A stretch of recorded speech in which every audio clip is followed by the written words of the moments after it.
Hola, muy buenas a todos y bienvenidos a un nuevo vídeo. En la clase de hoy veremos cómo crear gráficos 3D en MATLAB.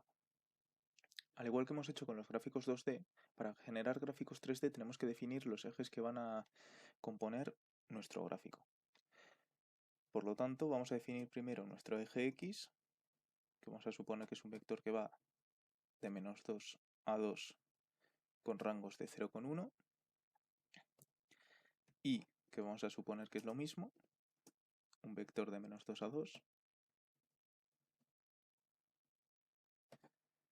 y posteriormente definiremos Z. A diferencia de los gráficos 2D, en los gráficos 3D tenemos que definir una malla para establecer nuestros valores. Es decir, aquí tenemos definido nuestro eje X como un único vector de 41 elementos y aquí nuestro eje Y también de 41 elementos. Si lo que queremos es hacer un gráfico 3D, tenemos que generar una malla en la que aparezcan todos estos elementos combinados, es decir, una matriz de 41 por 41. Para esto vamos a definir X mayúscula e Y mayúscula como dos coordenadas. Y la función meshGrid, que va a ser la que nos haga un mallado. Para definir la función meshGrid únicamente tenemos que introducir los dos ejes.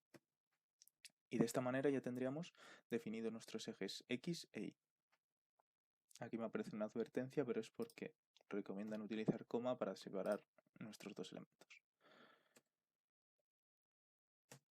Vale, para continuar voy a definir nuestra función z, que en este caso va a ser, por ejemplo, la suma de los cuadrados.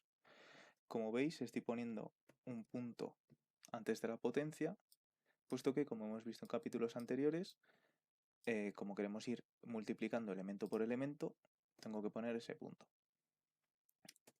Ahora que ya tenemos definidos nuestros ejes X, Y y Z, introducimos la función surf. Y aquí pongo los tres componentes, X, Y y Z. Una vez tenemos esto definido, ya puedo darle a Run, ejecutamos el programa y como vemos se nos ha generado un gráfico 3D. De la misma manera que hemos hecho con los gráficos 2D, puedo definir los títulos en el eje X, en el eje Y y también en el eje Z. Eje Z. Y también puedo definir un título general. Gráfico 3D, por ejemplo. Vale, voy a ejecutar ahora para ver. Como vemos, ahora se han introducido los tres títulos que hemos definido. Al igual que hacíamos con el gráfico 2D, puedo cambiar otros parámetros como puede ser el tamaño de la letra y otros tantos. Ahora, como vemos en este gráfico de aquí, dependiendo del valor de z, la superficie que se ha generado tiene un color u otro.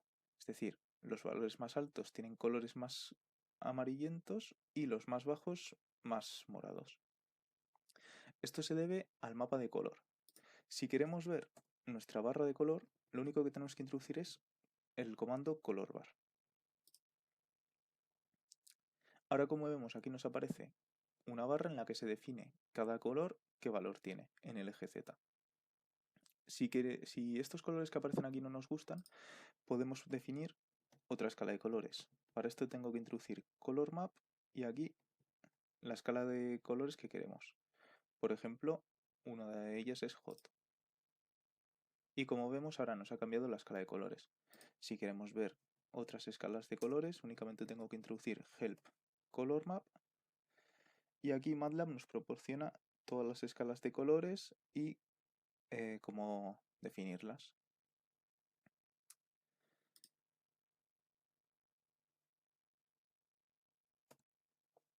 Ahora que tenemos esto definido, vamos a suponer que queremos cambiar, porque como hemos visto, aquí nos aparece por colores, pues por lo que realmente el eje este Z no sería necesario, puesto que únicamente viendo el color ya podríamos saber cuál es el valor en el eje Z. Para esto voy a eliminar esto y voy a introducir una nueva función, que es contourF. y aquí introduzco las mismas variables de entrada que con el comando surf. Ahora lo ejecuto y como vemos nos aparece, dependiendo del color, voy a introducir también la barra de color para verlo más claro. Color bar. Como veis, dependiendo del color, pues esto va a tener un valor u otro en el eje Z. Por ejemplo, el punto 0 menos 1 es 0,01, como vemos aquí.